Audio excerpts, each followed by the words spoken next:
ओम नमस्ते सते सर्वलोकाश्रयाय नमस्ते चीते विश्वरूपात्मकाय नमो अद्वैततत्त्वाय मुक्तिप्रदाय नमो ब्रह्मणे व्यापिने निर्गुणाय तमेकं शरण्यं तमेकं वरेण्यं तमेकं जगत्कारणं विश्वरूपं तमेकं जगत्कर्त्री पाहित्री प्रहित्री तमेकं परमं निष्कलं निर्विकल्पं वेदांत प्रवचन। अन्नदेवाहु संभवा दन्नदाहुरसंभवात् इति शुश्रम धीराणां येनस्तद्बीजचक्षुरे। अविनाशी যার কোনো বিনাশ নেই, সেই পরব্রহ্ম পুরুষোত্তম পরমাত্মা ভগবানের উপাসনা যথার্থ স্বরূপ সর্বশক্তিমান সর্বজ্ঞ সর্বাধার সর্বময় সম্পূর্ণ সংসারের কর্তা হর্তা ধর্তা নিত্য বিনাশী বুঝতে হবে। অর্থাৎ তিনি সকলকে ধারণ করে আছেন, তিনি সকলের কর্তা হয়ে আছেন, অর্থাৎ অভিভাবক হয়ে আছেন। তিনি অবিনাশী, তার কোনো বিনাশ নাই। এবং শ্রদ্ধা ভক্তি এবং প্রেমপূর্ণ প্রেমপূরিত হৃদয়ে নিত্য নিরন্তর তার দিব্য পরম মধুর নাম রূপ লীলা ধাম এবং দিব্য গুণময় সচ্চিদানন্দ ঘনস্বরূপের শ্রবণ কীর্তন শরণাদি করে যেতে হবে। এই রূপ যথার্থ উপাসনার উপাসক শীঘ্রই অবিনাশী পরব্রহ্ম পরমাত্মা পুরুষোত্তম শ্রী ভগবানকে প্রাপ্ত হন। তাই ভগবান শ্রী গীতায় নবম অধ্যায়ের 34 নম্বর শ্লোকে বলেছেন, মন্মনা ভব মদ্ভক্ত মদ্যাজি মাং নমস্কুরু মমেবৈষ্যসি যুক্তৈ মমাত্মানং মৎপরায়ণাঃ। হে আমার আনন্দের দুলাল, প্রিয়তম, তুমি আমার ভক্ত হও, আমাতে মন দাও, অর্থাৎ মদগত চিত্ত হও, আমার ভজনকারী হও, আমার পূজনকারী হও, আমাকে কায় মনোবাক্যে নমস্কার করো। এইভাবে আমার সঙ্গে নিজেকে যুক্ত করলে, মত পরায়ণ হলে, আমা পরায়ণ হলে তুমি আমাকে লাভ করবে। নিশ্চিত ঈশ্বর উপাসনার মিথ্যাভানকারী দাম্ভিক ব্যক্তিগণের যে ফল লাভ হয়, তা হতে এই যথার্থ উপাসকগণের ফল সর্বদা ভিন্ন এবং বিলক্ষণ।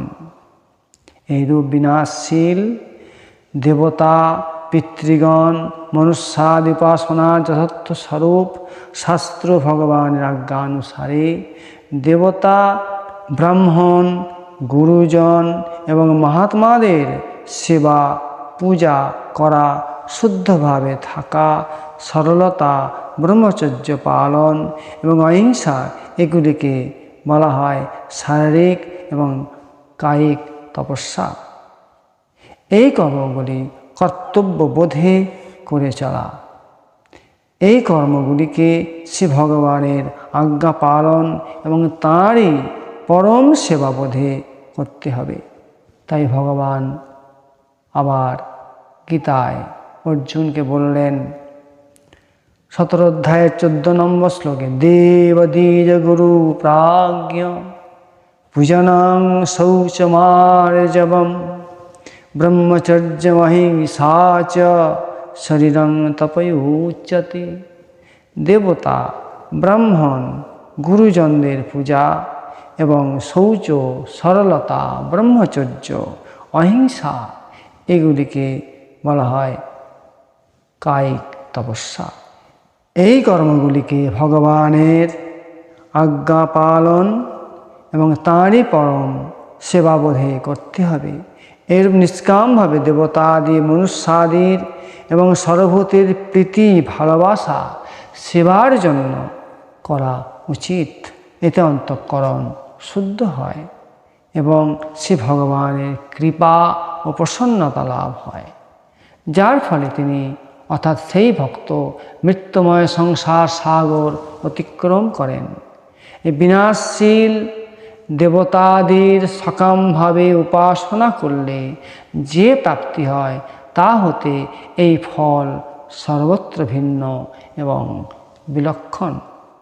এইরূপ আমরা সেই ধীর সেই তত্ত্বজ্ঞানী মহাত্মার নিকট শ্রবণ করে আমাদের জীবনে সকল দিক বুঝে নিয়ে সমগ্র জীবনকে ভজনমুখী করে এবং পবিত্র করে তুলব।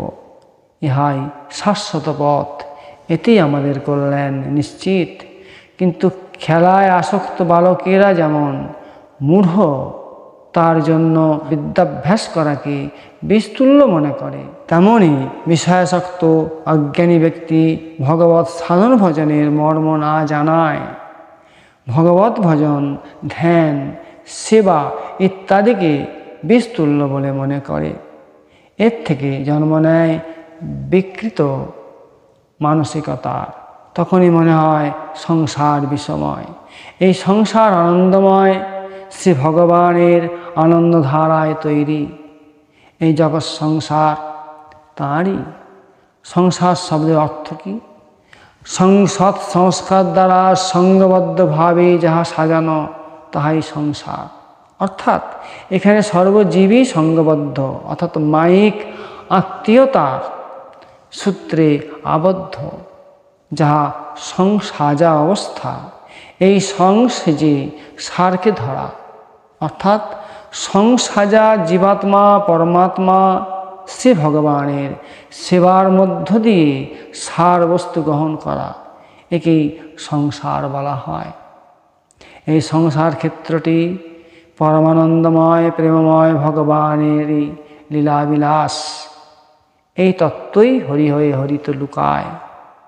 এটাই সে ভগবানের সংসারস্য অবতার, অর্থাৎ তিনি প্রতিটি জীব হয়ে অবতরণ করছেন। এটাই পরম পুরুষ, পুরুষোত্তম পরমাত্মা জীবাত্মার মিলন তীর্থের লীলাবিলাসের সেই মিলনানন্দের মিলন মেলা, সেই চিরসুন্দরের সুন্দর বিচিত্র জগৎ সংসার। তিনি বোঝাতে চেয়েছেন এই সুন্দর সৃষ্টির মধ্য দিয়েই তুমি আমাকে খুঁজে বার করো। এই সৃষ্টির মধ্যেই নিজেকে লুকিয়ে রেখেছি। এটাই আমার জীবের সঙ্গে লীলাবিলাস। জয় শ্রীকৃষ্ণ।